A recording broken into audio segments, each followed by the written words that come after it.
Hello guys! Welcome to Justina07 Mix Vlogs. Ngayong araw guys, ang ating video ay tungkol na naman sa ating pagluluto ng isang simpleng ulam, pang mahirap na ulam, hindi mahirap gawin, napakadali lang ihanda at lutuin.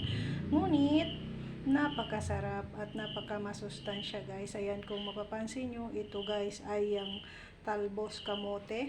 Ayan, red kamote tops po ito guys. Ayan, pulang talbos kamote. Ito po ay ating gigisahin guys. Ayan, hinimay ko yan siya ng ganyan. Ayan, hinimay natin siya ng ganyan. And then, ang ilalagay natin sa kanya guys ay napakasimple lang, napakadali, very affordable. Ito lang po yung ating sangkap na gagamitin sa kanya. Ayan lang po yung ating gagawing sahog sa kanya, hard-boiled egg. At syempre, lalagyan natin ng kaunting pampalasa using ginisa mix, ginisa flavor seasoning mix guys. Ayan, lagyan natin ng kaunting ganyan. Meron tayong kalamansi at meron tayong isang siling haba, paminta, bawang at sibuyas. So ayan lang po yung ating mga sangkap guys. So ang una natin gagawin dyan, siyempre gisahin ang bawang at sibuyas. Ayan, isunod natin ang ating talbos kamote. And then lagyan natin ng kaunting toyo. Ayan, lagyan ng kaunting ginisa mix para maging mas malasa. Huwag nyong damihan guys ang paggamit sa mga kahit na anong seasoning mix, no po. Konti-konti lang tayo maglagay niyan kasi hindi rin naman po mainam na naglalagay tayo ng sobra-sobra. Hindi din po yun makakabuti sa atin. So, konti-konti lang guys. Kasi yun ay bilang pampadagdag sarap lang sa ating mga kinakain ba. Pero, wag lang sobra, wag madami. At syempre, ang ating cooking oil na gagamitin, ayan, ito yung meron tayo ngayon dito. Ayan. Ang ating healthy chef soybean oil. Ayan, soybean oil naman po yung ating gagamitin ngayon. Ayan, kung mapapansin nyo, kunti na lang yan siya, oh. Kunti na lang ang ating soybean oil. So, ayan guys, kasi iningaw-ngaw ko na kasi hindi ko man mapakita sa inyo yung sunod-sunod ng pagluluto ko kasi mahirapan man ako maghawak ng cellphone guys. Kaya yan ay may pakita ko sa inyo mamaya after ko nang maluto siya ulit ang kasunod nating video. Ano po ang excuse me. Kaya naman ipinapakita ko na agad siya sa inyo ngayon.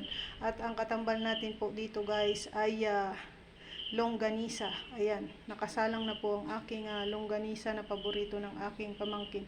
So ako palibhasa, mahilig ako sa gulay kaya I prepare this. Ayan, ginisang kamote tops with hard-boiled egg guys.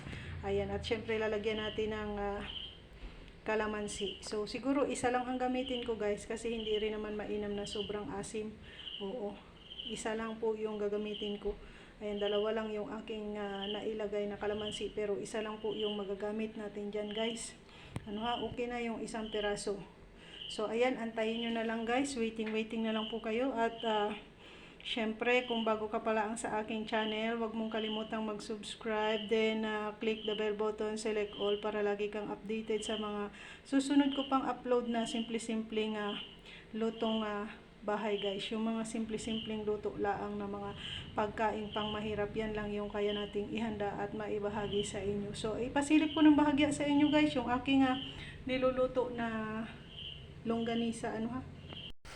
Ayan po guys yung ating niluluto na longganisa, kapartner ng ating ginisang red kamote tops. Ayan, yung ating ginisang red kamote tops ay ito po yung kapartner niya guys.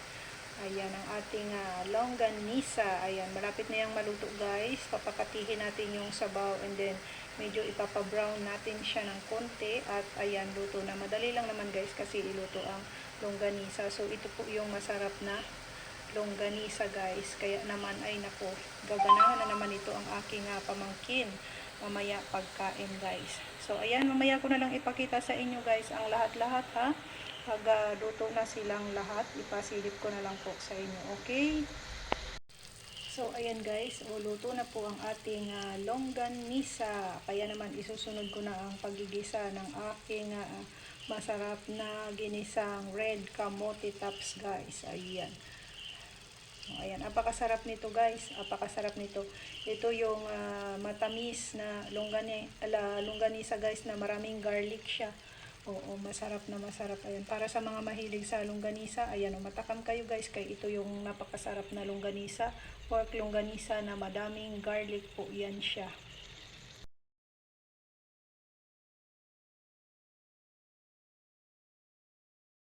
So, ayan na nga po guys, luto na po ang ating ginisang red kamote tops. Ayan, di ba, ang bilis lang natin iluto, ang bilis lang natin gawin.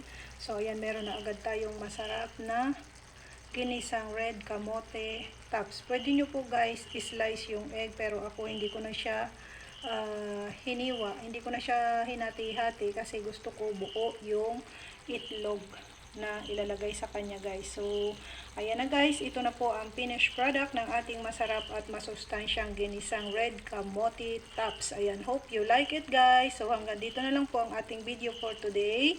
And sana po ay nagustuhan ninyo ito. To all my dear subscribers, viewers, silent viewers, sharers and likers, their members and super chatters, thank you, thank you, thank you very much, and God bless you all. I love you all guys. Bye for now, and thank you for watching.